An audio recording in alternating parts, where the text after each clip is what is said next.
Alhamdulillah. Today, inshallah, we're going to start the tafsir of a new surah. Surat Yusuf, alayhi salatu wassalam. So, without further ado, let's get started. The author says, starting with the word of Allah, tabaraka wa ta'ala, أعوذ بالله من الشيطان الرجيم بسم الله الرحمن الرحيم ألف لام را تلك آيات الكتاب المبين. These verses are verses from the Quran, clarifying truth from falsehood. تلك آيات الكتاب. These, tilka, these, what are these? These verses, according to Jalalain, they are Ayatul Kitab, verses from the Quran. The Quran, which is the book. Al-Kitab, the book is Al-Quran. The book of the Quran, which is clarifying truth from falsehood. There's other ways to explain these too. Explain these words.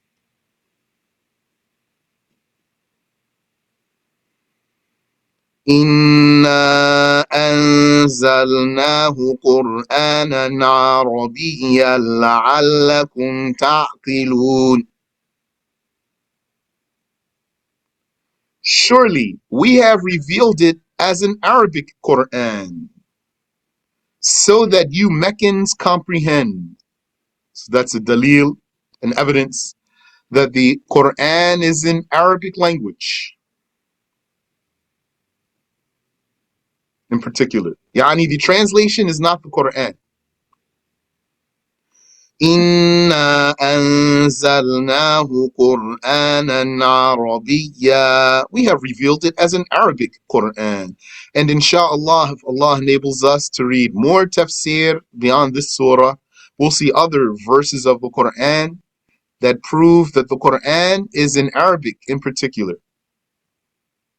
لعلكم تعقلون. So that you comprehend, so that you think, so that you would be intelligent. That's a testament to the power of the Arabic language.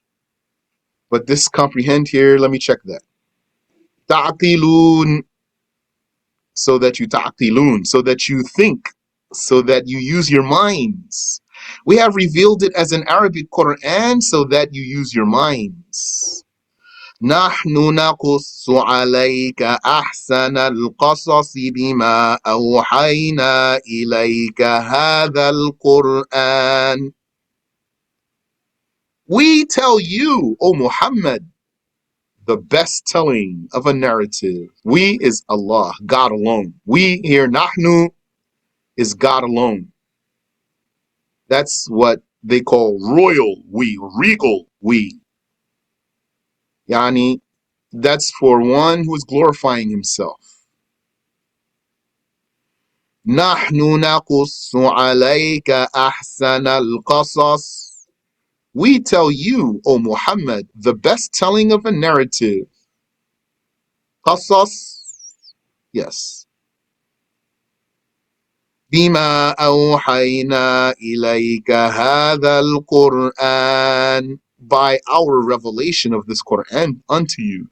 We tell the best narrative to you, O Muhammad, by revealing this Quran to you. وَإِن كُنتَ مِن قَبْلِهِ لَمِنَ الْغَافِلِينَ. And the fact is that surely you were before it, certainly amongst those who were ignorant about it. O Muhammad, you didn't know the story of Yusuf and his brothers and what happened to them.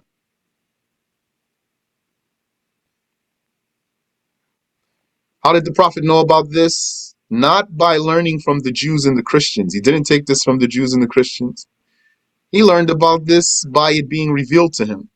And if you compare this rendition of the story to their rendition, this is superior by far. By far.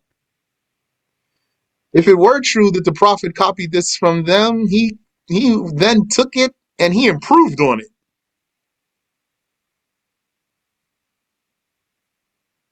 But he didn't take it from them. Rather, it was revealed to him, alayhi salatu wassalam, like other stories of the Israelites. وَإِن كُنْتَ مِن قَبْلِهِ لَمِنَ الْغَافِلِينَ. And the fact is that surely you were before it, certainly amongst those who are ignorant about it, O Muhammad. Al-Ghafilin, according to An-Nasafi, means ignorant about it. You didn't know about this, O Muhammad. And this word in here is a shortened or abbreviated form of inna with a doubled noon.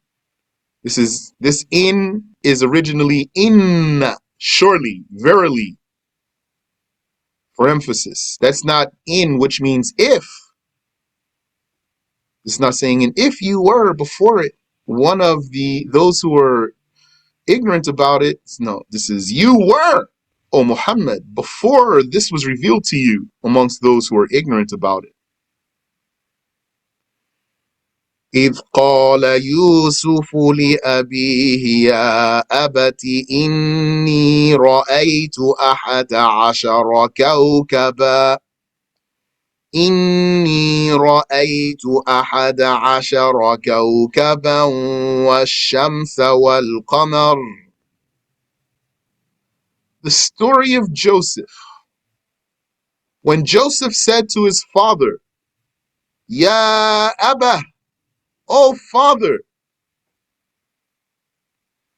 Inni ra'aytu 11 kawkaba. I dreamt of 11 stars. Ra'aytu here means I dreamt. So you might say, I saw. Looks like it says he came to his father and said, Oh father, I saw 11 stars and the sun and the moon. So the meaning of the seeing here is dreaming. رَأَيْتُ 11 كَوْكَبًا. I dreamt of 11 stars. وَالشَّمْسَ وَالْقَمَرِ. And the sun and the moon.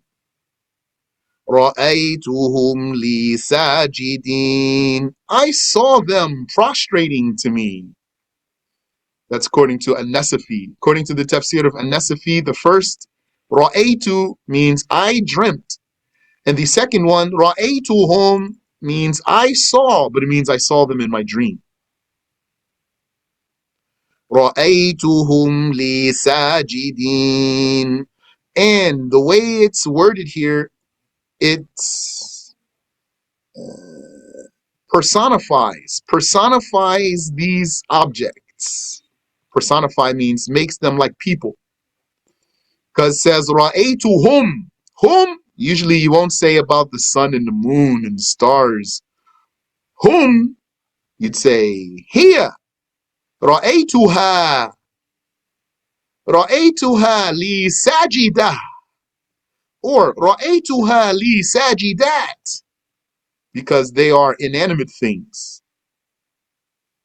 But he used the pronoun that is for what has a mind or what has knowledge. I saw them, as if they are people. As if, yani. As if they were people. I saw them prostrating to me. قال يا بني لا تقصص رؤياك على إخوتك فيكيدوا لك كيدا. قال يا بني لا تقصص رؤياك على إخوتك فيكيدوا لك كيدا. He said, and that's Yusuf's father. Who's his father? Jacob, Yaqub, alayhi salatu wassalam. He said, Ya Bunay, O my beloved son. Bunay, as if it means my small son. It does, in a very literal sense, mean, oh, my small son, my little son.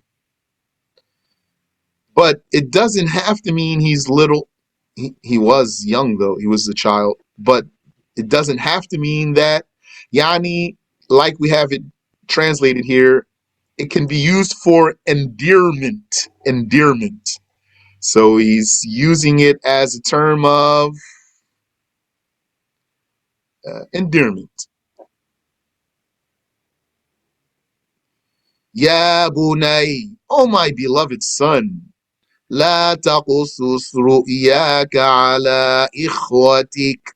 Do not relate your dream to your brothers. So Yaqub, he knew. He knew that the brothers of Yusuf had hard feelings towards Yusuf. He didn't want them to hear that dream. And then what did he say?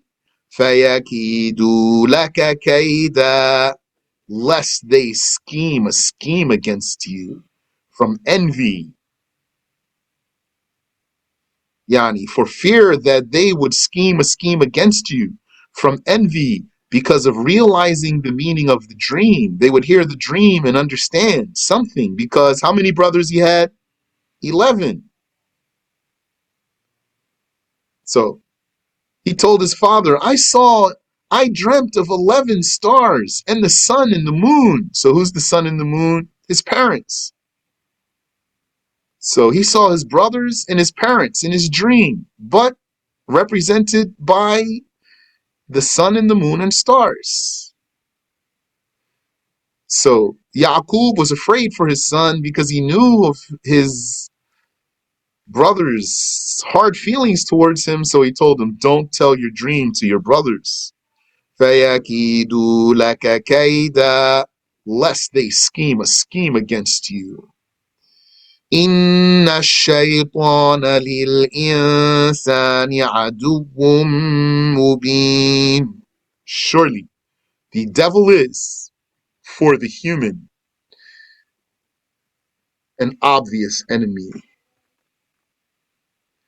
Aduwwun mubin. The devil is an obvious enemy of the human, instigating the human to be envious and to scheme. So watch yourselves, brothers and sisters. Don't be envious. I remind you and I remind myself. Be happy for the endowment of the others. Don't be a hater.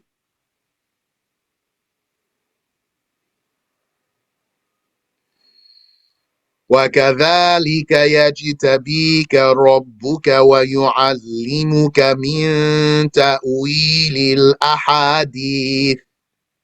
And like that nobility that you saw in your dream, your Lord shall select you, and he shall teach you the dream interpretation. That's what Yaqub was telling his beloved small son, Yusuf.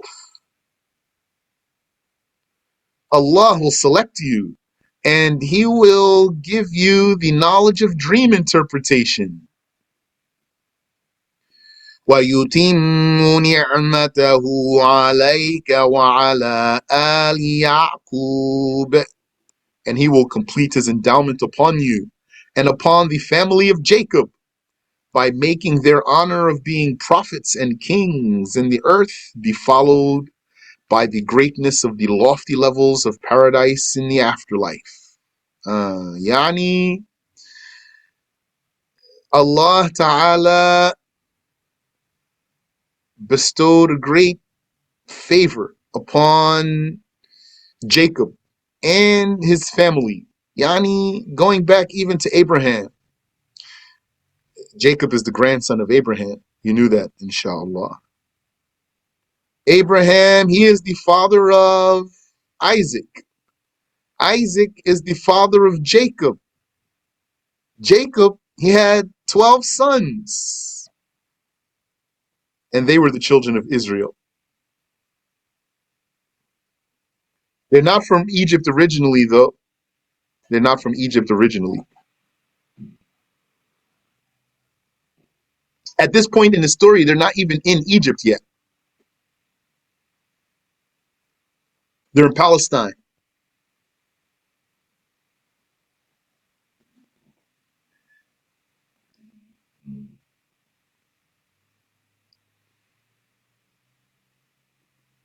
So Yusuf, Yaqub said to Yusuf, وَيُتِمُّ نِعْمَتَهُ عَلَيْكَ, and he will complete his endowment upon you. وَعَلَى آلِ يَعْقُوبَ, and upon the family of Jacob. By Yani, making their honor of being prophets and kings, be followed by the greatness of the lofty levels in paradise. Because that was the case of the Israelites. At their time, in their heyday, most of the prophets, first of all, most of the prophets were Israelites. They were children of Israel.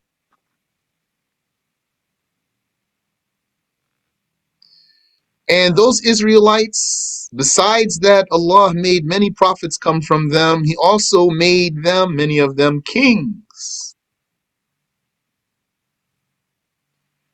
Then also Allah will make them have high levels in paradise. Those who died as believers among them, of course. وَيُتِمُّ نِعْمَتَهُ عَلَيْكَ وَعَلَى آلِ يَعْقُوبَ كما أتمها على أبويك من قبل إبراهيم وإسحاق,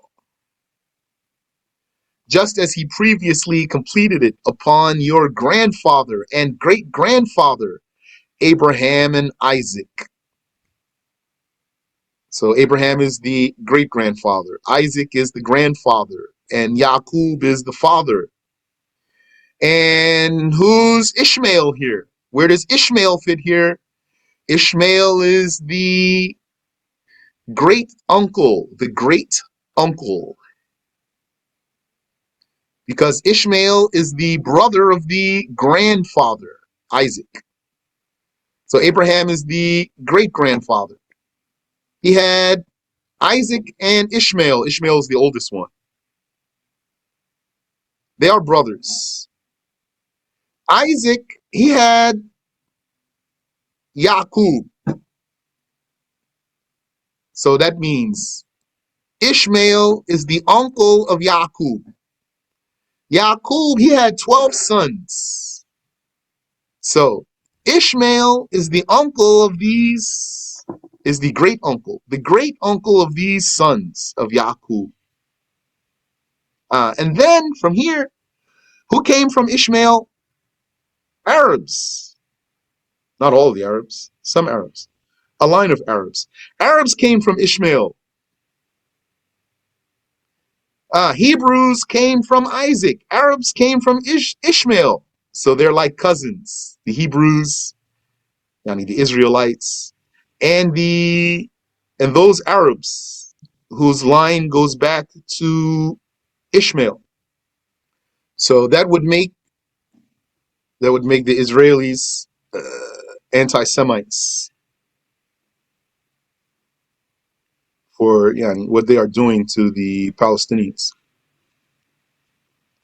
Anti-Semitic behavior, killing those Semites. You know what Semite means?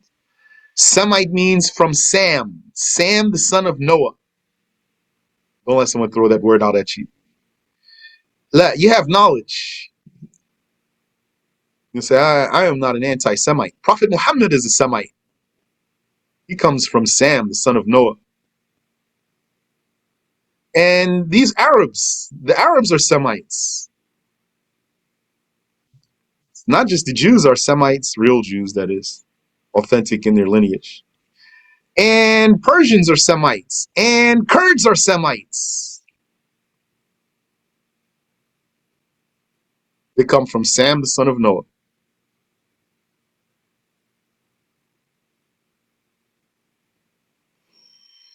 كما أتمها على أبويك من قبل إبراهيم وإسحاق. just as he previously completed it upon your grandfather and great-grandfather. So what's in the Arabic is upon your two fathers, ala abawayk, your two fathers before. Who are Yusuf's two fathers meant in this ayah? They are stated, Ibrahim wa Ishaq, Abraham and Isaac. And as for Ishmael, he's an uncle. And it's still valid to call him a father. The uncle is a kind of father. Inna rabbaka alimun hakim. Just like the aunt is a kind of mother. Certainly, your Lord is knowing of who is worthy of selection and wise, putting things in their proper places. So that's introduction to the story there. So it's already an awesome story. Yani, if you know about storytelling, there's an art to storytelling. There are things that you would expect in storytelling. There are elements in storytelling that make a story a compelling and beautiful story. This story is, as presented in the Quran here, is amongst the most beautiful of stories. And it started off in a good way, in a strong way. Now we're invested. Let's see what happens. لقد كان في يوسف وإخوته آيات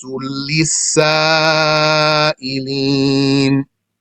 By God, there certainly are in Joseph and his 11 brothers signs for the inquirers, those who ask about their story. And who are those who ask about their story? It is said that those are the Jews. They told the pagans to ask Muhammad about Yusuf and how he wound up in Egypt. So Allah revealed to him this story. إذ قالوا ليوسف وأخوه أحب إلى أبينا منا ونحن عصبة.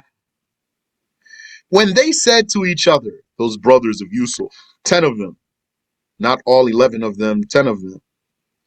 When they said to each other, ليوسف وأخوه أحب إلى أبينا منا ونحن عصبة. Surely Joseph and his full brother Benjamin are more beloved to our father than us, though they are small and they cannot do anything, and we are numerous and a more beneficial group. We are strong young men and many. They said, Inna abana lafi dalalin mubin.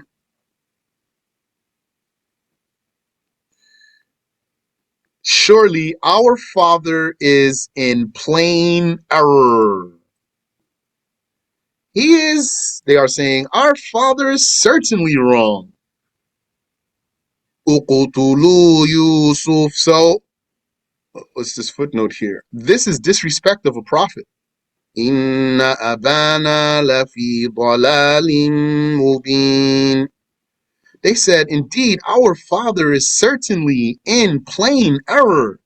He is lost. He is clearly lost. He is in dalal. This is blasphemy.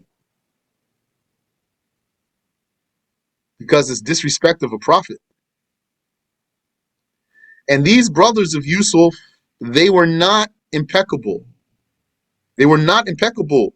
Yani, it's not impossible for them to commit blasphemy. And some people are very offended by saying that this is blasphemy on their part. And we are not bound to make any alternative interpretation here to say they didn't commit blasphemy.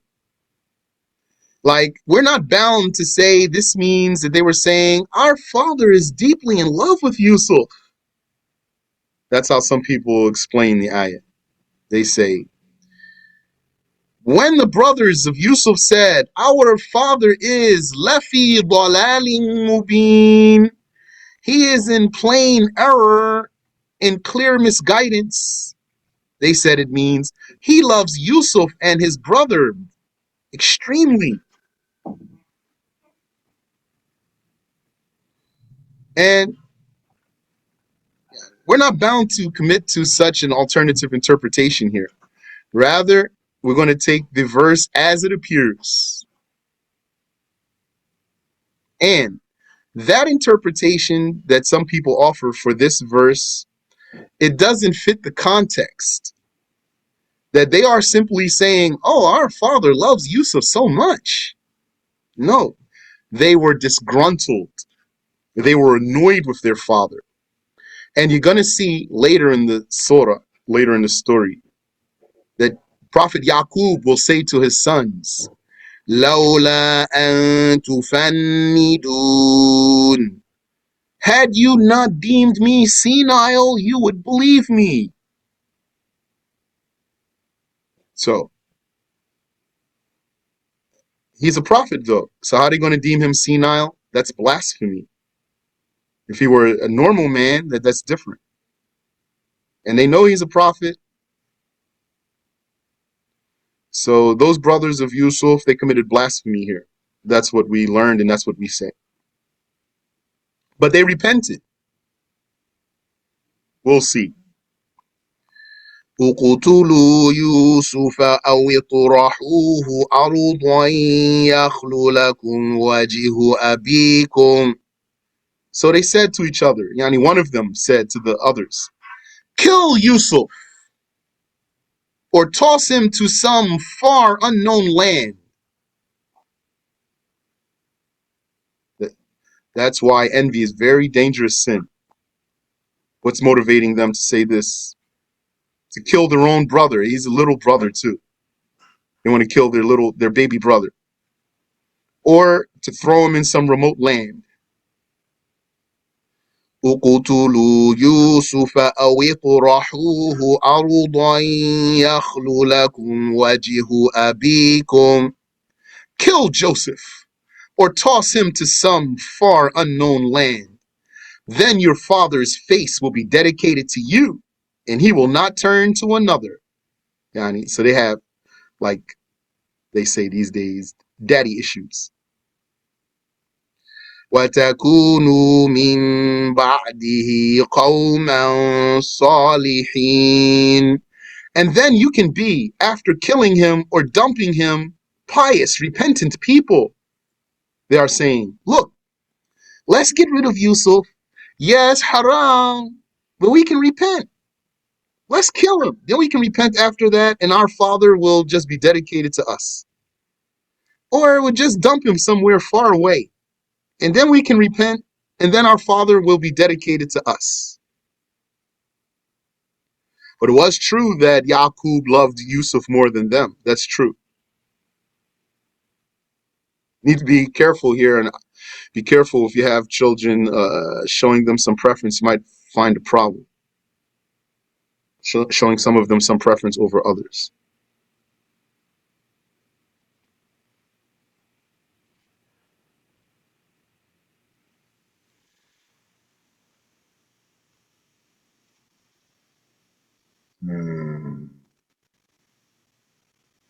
قال قائل منهم لا تقتلوا يوسف.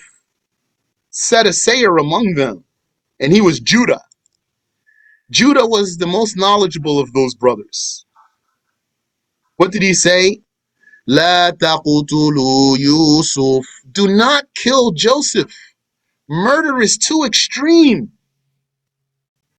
وألقوه في غيابة الجب يلتقطه بعض السيارة.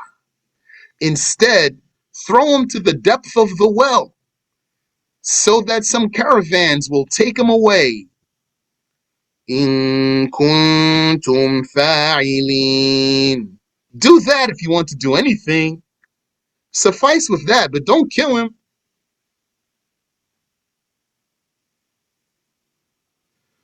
So that's what they agreed to going to do. What's this here? This is called conspiracy. They conspired against their brother.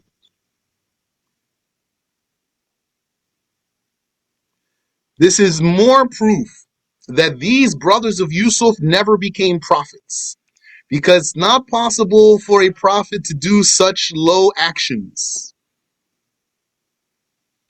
We have seen so far that they deem their father as misguided person, though he's a prophet. That's blasphemy.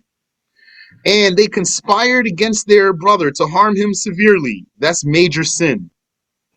So they never became prophets. Whoever said that these brothers of Yusuf became prophets is sorely mistaken.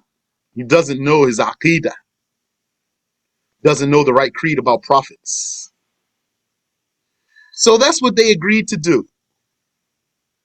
To take Yusuf to a well, throw him to that well and into that well, and let some caravans come and take him away. So when they agreed to do what they wanted to do, then they went to their father.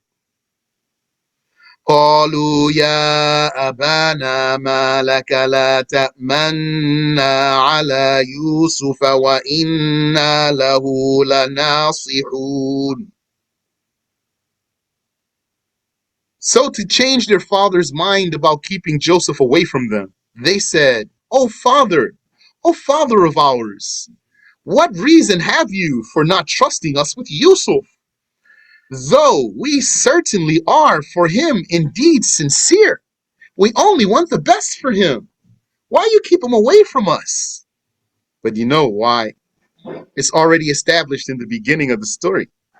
When Yusuf told his father about the dream he saw, his father immediately told him, do not tell your brothers about your dream, because he knew how they felt about him. So here they come to him as if he's a fool, saying to him, oh father, why keep Yusuf away from us? We only want the best for him. أرسله معنا غدا يرتع ويلعب. Send him with us tomorrow to the countryside so that he enjoys himself and plays. وَإِنَّا لَهُ لَحَافِظُونَ. And surely we shall indeed be his protectors. قال إني ليحزنني أن تذهبوا به. He gave them two concerns. He answered them. They asked him, he answered them. He gave them two reasons. The first one was, he said, إِنِّي لَيَحْزُنُنِي أَن تَذْهَبُوا بِهِ. Surely, it saddens me to depart him and for you to take him. That's his first reason. He's saying, I love him so much. I can't stand to be away from him. And then he gave him another reason. He said, وَأَخَافُ أَن يَأْكُلَهُ الذِّئْبُ وَأَنْتُمْ عَنْهُ غَافِلُونَ. And I fear that a wolf will eat him while you are from him distracted, while you are distracted from him. I'm afraid you won't watch him like you should, and then a wolf will attack him and eat him. So I don't want to send him with you. قالوا لئن أكله الذئب ونحن عصبة إنا إذا لخاسرون. They ignored his first concern, which they found offensive. Yani, he gave them two reasons. They only responded to one reason, which was, they said, we swear, if a wolf ate him, though we are a band of brothers, there's 10 of us. We would be, if that were the case, indeed losers. We would be weaklings. If this would happen to Yusuf, we would be people who couldn't even take care of our own flocks. So they're saying, no, this should not be your concern, father. But what about his first concern, which that he was saying, I love him so much, I don't want him to be away from me. They didn't like that. So they didn't comment on that part.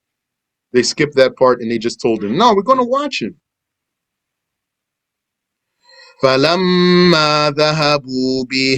Okay, so Yaqub here, he knew. He saw where his options were. He knew they want to do something to Yusuf from this. He can't watch them all the time.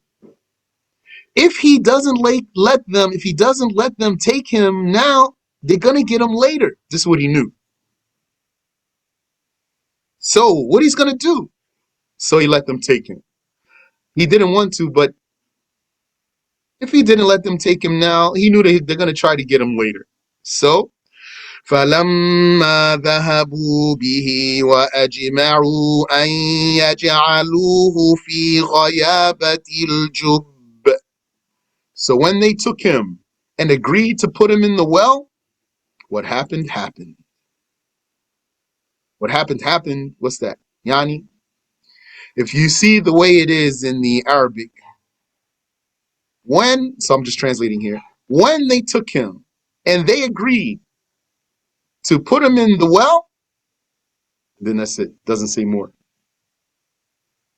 So what's that? What completes the thought there? When they did that, then what happened, happened. Which all of that's going to become clear, inshallah. So, and we have a footnote here. What happened? It was narrated that as soon as they got to the countryside, they exposed their true animosity to him. And they started hitting him. They started beating him up. And as soon as they got out of their father's sight, they took him, they went. As soon as they got out of sight, then they started mistreating him. And they were on the verge of killing him, but Judah stopped them. And they removed his shirt. They took his shirt off because their plan was to throw him in the well, go slaughter an animal, let the blood fall upon his shirt, and take the bloody shirt to their father and say, the wolf ate him. So they took his shirt off. And he said, why did you take my shirt? Give it back to me. I use it to cover my nakedness, and it will be my shroud when I die. Here you have a boy thinking about death. That shows you his piety and his intelligence. It's nothing about playing games. Those very, very, very special ones who were very extremely highly intelligent, even not prophets, less than prophets, but some of them who became like exceptionally high scholars, when they were children, they didn't used to like to play. Imagine. So he said, give me my shirt back. I use it to cover my nakedness, and it will be my shroud when I die. This is, if you understand, this shows he's very intelligent. They said to him, call upon the sun and the moon and the 11 stars to make you feel better. So it means that they got wind of his dream. I don't know how.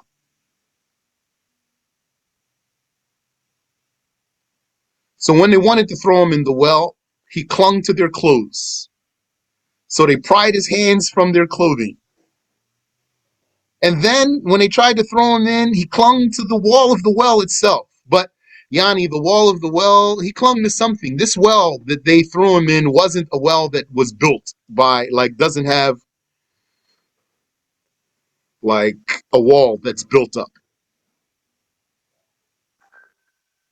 The jub, this well, al-jub, is like a hole in the ground, and there's water down in there.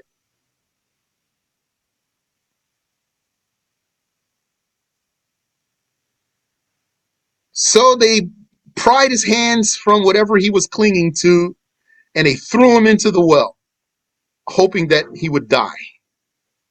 But there was enough water to break his fall. Then he went to a boulder in the well, and he stood upon it, and he started crying. And then they called out to him, So he thought that some mercy touched their hearts. So he answered them.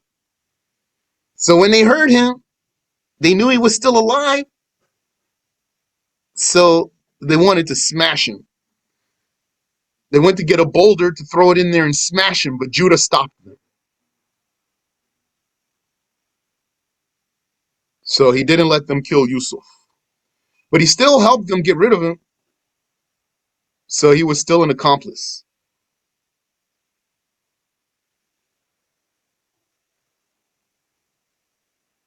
And Judah was the one who used to come and bring food to him. Judah, that's what they call him in English, Judah. In Arabic, he's called Yahuda, Yahuda. Or he could be called Yahuda with a D, with a thal or a da. Yahuda or Yahuda. It is said that he is the one that the Jews are named after, meaning the name Jew come from this one, Judah.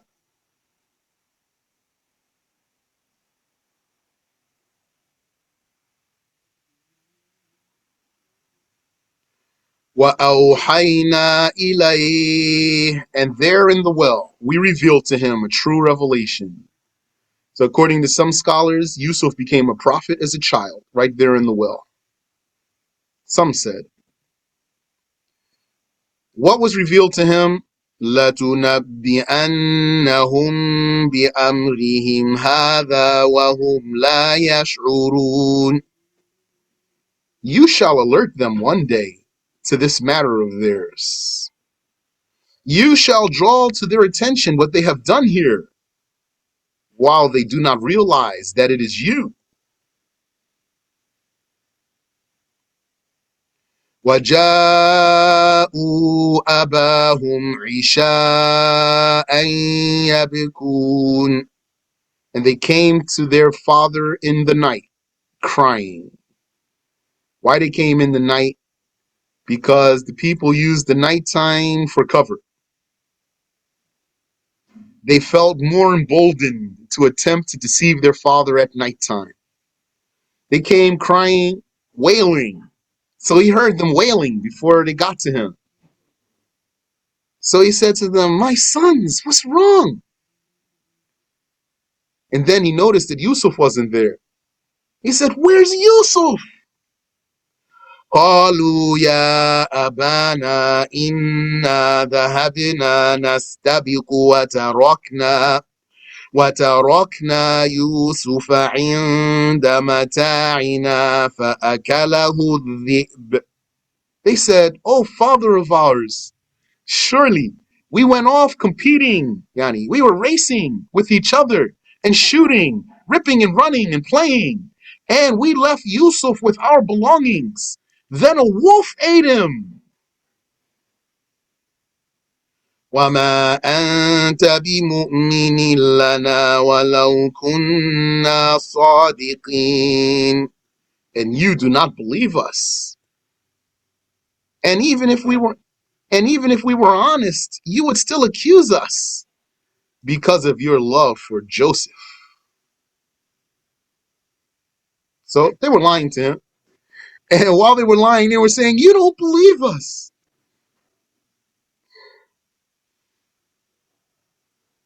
And it was narrated that when they wanted to cover their crime, they slaughtered a lamb or a kid, and they stained the shirt with its blood. وَجَاءُوا عَلَى قَمِيصِهِ بِدَمٍ كَذِبٍ, and they came with lying blood on his shirt. Lying blood. Really, lie blood. But it's translated lying blood here. But really, if you wanted to translate it very, very literally, it would say they came with lie blood. Damin kadhib on his shirt. This means the blood that was telling of a lie. So Yaqub, he took the shirt, he looked at it, and he noticed that it doesn't have a rip in it. So he said, oh, how gentle was this wolf who ate my son. It didn't even tear his shirt. So Yani, that's what happens sometimes. Person who's doing something wrong forgets something. Allah will make him forget something. Allah wills for him to forget something. Something doesn't cross his mind. And then it will appear. قال بل سولت لكم أنفسكم أمرا, said Jacob upon seeing the shirt untorn. Rather, yourselves have beautified for you some perpetration. Yani, yourselves have allowed you to do something that you committed against him. فَصَبِرٌ جَمِيلٌ. So, graceful patience. Meaning he is saying, I shall be gracefully patient. I shall not panic. Graceful patience is most becoming. Yani, he maintained his decor. Doesn't mean he's not furious though. It doesn't mean he's not heartbroken though.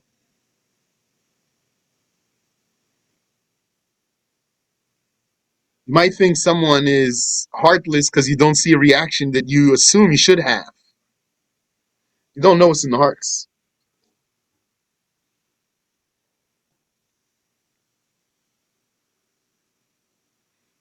وَاللَّهُ الْمُسْتَعَانُ عَلَى مَا تَصِفُونَ. And Allah is the one whose aid is sought over what lie you have described. صَدَقَ اللَّهُ الْعَظِيمُ. We're going to stop there for tonight, inshallah. Inshallah, next week we'll continue with the surah.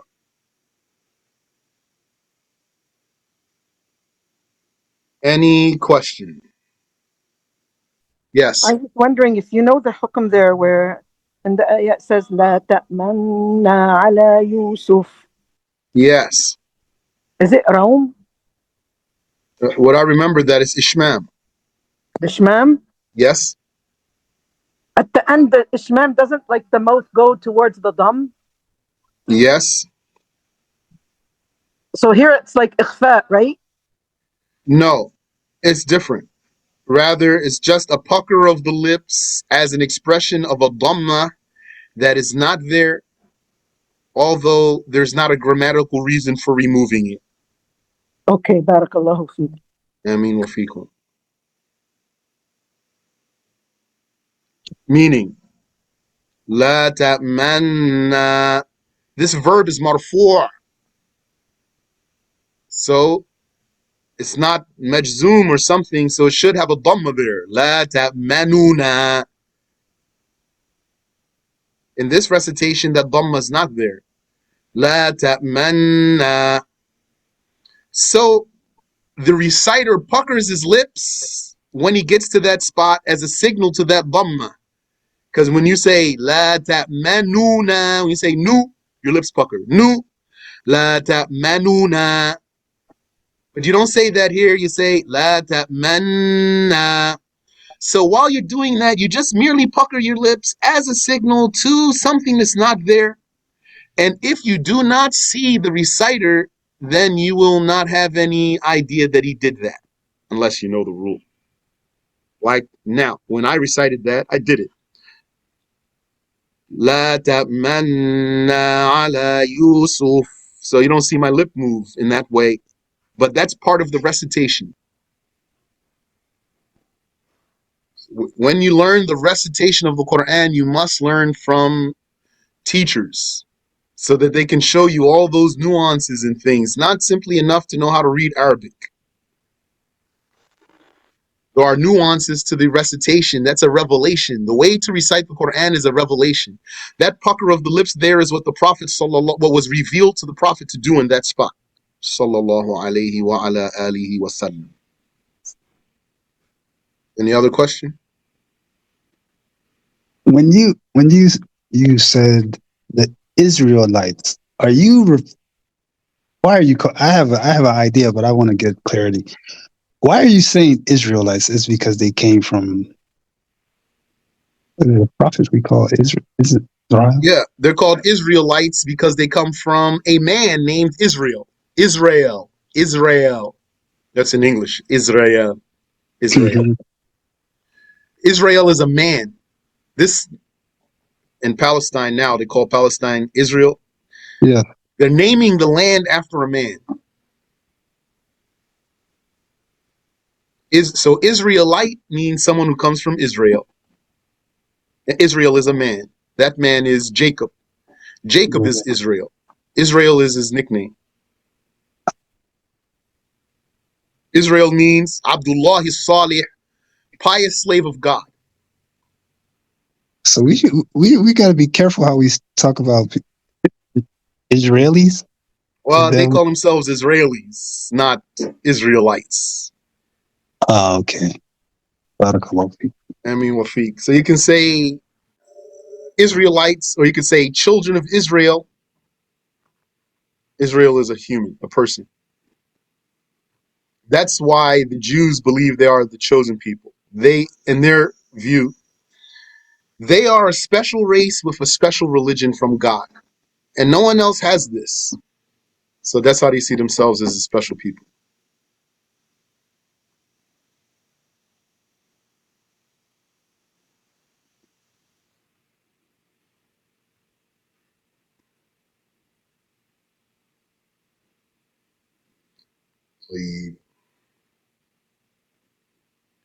But fact of the matter is that their day is over. Allah revealed in the Torah for them, well, Jacob was before Moses. Jacob was a messenger of Allah. Then Yusuf came after Jacob. He was a messenger of Allah. Then there were many centuries after Yusuf, and the Pharaoh came eventually, and he enslaved the Israelites in Egypt. Then Allah sent Musa, Moses, and he was the next messenger.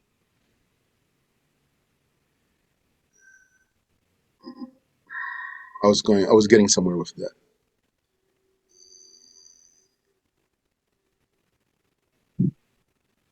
I forgot where I was going with that. SubhanAllah. Question. Yes, salam alaikum. Wa alaikum salam. Sheikh, are the people that's in quote unquote Israelites today? That's where I was going with that. So, Because yeah. because when the Ethiopians came over there to say that they were Jews, they denied it. Then when they took DNA tests, they found out that they were. They did have a line of Jewish DNA blood, test is not valid. right? But they don't allow you to take a DNA test in Israel no more. They don't want to, because most of those people over there converted to Judaism from the east. Yeah, so let me answer your question. Not all of those people over there are pedigree, authentic Israelites. There might be, though, amongst them still. The Jews who were in Arabia at the time of the Prophet sallallahu alaihi wasallam, they were authentic Israelites.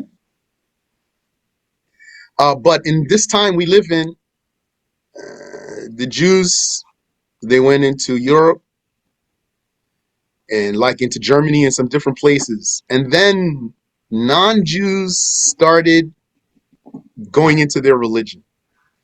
So for the authentic Israelites, you can't be a Jew if you're not in their race, really.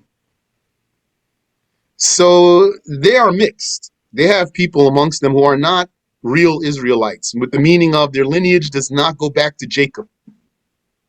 And by the way, you heard of those people called Hebrew Israelites? Black Americans who call themselves Hebrew Israelites? Yes. Yeah. What do you say? What do you say to one of those? You say to him, you're Israelite, eh? Tell me your lineage back to Jacob. He will never be able to. But many of those Azakazi Jews can take their lineage back to the Israelites because they converted to Judaism. created that Zionism, which a lot of Jews don't accept that Zionism. That's just like that MAGA. A lot of Americans don't accept that. MashaAllah. It's Yeah, like, so for original Israelites or original Jews, you can't convert. According to them, you cannot convert. And that's why they don't make da'wah. They don't call people to their religion. You never saw Jews on the corner trying to convert people because they don't believe that you can convert. They believe they are a special race. They are God's people who have special religion from God. That's it. It's exclusive to them. If you're not in the club, then you're never going to be. And then they're going to go to paradise and everyone else is going to go to hell. That's their creed. but the truth, it was conditional. It was conditional to be God's people. They Now, broke they were it. originally, they were Muslims. Moses was a Muslim. Right. So Yeah. that's it. Their religion like our religion. Yeah. Yes, they had different rules. They had some different rules, but they had same belief. Then those people perverted their religion. Right. Yeah. So you could convert. Originally, you could really convert. Moses was a Muslim. You can convert, can become into his religion. They changed their religion. Now they don't believe you can.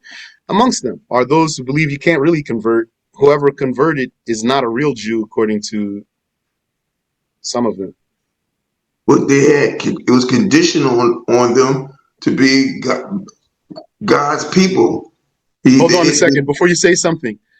Do you have a question? I don't want, yeah, please don't take this the wrong way. I don't want to have a conversation here. We're just talking back and forth. If you have a I'm question, sorry. yeah. No, well, I was wondering, was these people over there the real Jews? There might And be some authentic pedigree Israelites amongst them, maybe, but not all of okay, them. Jazakallah. Ameen wa iyyakum. Assalamu alaikum, Sheikh. Wa alaykum assalam wa rahmatullah. I wanted to know how old were all of the children, including Yusuf, and what were the 10 children's names? Ah, good question. Good question. Okay. Let me see. Hold on a second. I think I can provide you with the answers. Actually meant to. Hold on. Bismillah. Not the ages. I don't know the ages, but I have some names for you. Okay. So let me give you some names here. So Yaqub, Jacob. So he's the patriarch here, the father. Jacob, the son of Isaac, the son of Abraham. He is the one who's called Israel, Israel. His descendants are called the Israelites, or they're called the children of Israel.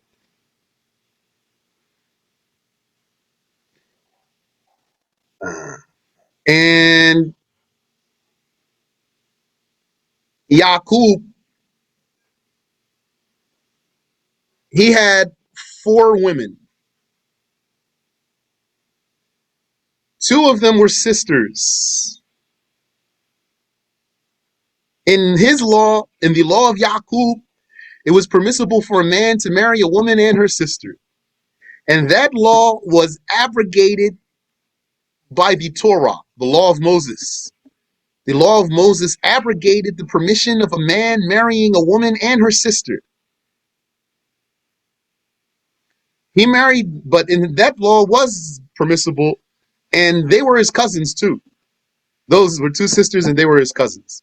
He married them, and he had 2 slave women. So he had 4 women, and from these 4 women, he had 12 sons. And let's see here. Here's names for you. Yusuf's brothers. So like I told you, Yaqub had 4 women, 2 wives and 2 slave women. So from his oldest wife, the older wife of his 2 wives, Leah, her name was Leah. he got from her 6 sons. Reuben, Shamroon, Simeon, or it might be Simon. Lawa, Levi, and it might be pronounced Lawi, Lawa or Lawi. He's Levi. And Yehuda, that's Judah. Issachar, Issachar. I think it's Issachar. I might be saying it wrong. And Royalun, Zebulun. I think that's how you say it, Zebulun. Then he had 2 more sons from Bulha. That's one of his slave women. Those 2 sons were Dan, that's easy name, Dan, and Yaftali. I think in English they say Yeftalai. I might be saying it wrong. Then he had also from his other slave woman 2 sons. One, his name is Jad. So either they call him Jad or Gad. I don't know in English. Gad, Gad, Jad. I don't know. But in Arabic, Jad. And Ashur, which is Asher. Asher. You might have heard that name before. Asher. That's English, Asher. In Arabic, Ashur. And then from the younger wife, her name is Rahil, Rachel. He had 2 sons, Yusuf, Joseph, and Benjamin. Those are the 12 sons of Jacob. Question, during the time of Musa, did they call themselves Muslim? No, they called themselves Yahud. They called themselves Yahud. That means Jew, but they were Muslims. They had revealed law. They had book that they recited. They used to slaughter the meat and eat the halal meat and etc. The other things. They used to make salat, but only 2 times a day, not 5 times a day. They used to make wudu, washing their limbs, etc. They used to pray by bowing and prostrating. You know, when I first became Muslim, I read books about the Bible. And they have in there, in some of those books, they show where in the Bible shows the indications of that those people were Muslims. How they used to pray. They used to pray upon carpets. They had carpets they prayed on. They used to bow down, put their faces. They used to pray upon their faces. They used to wash their limbs before they prayed. They were Muslims, but they perverted their religion. So Allah sent another prophet. And Prophet Muhammad is the last prophet. Alayhi salatu wassalam.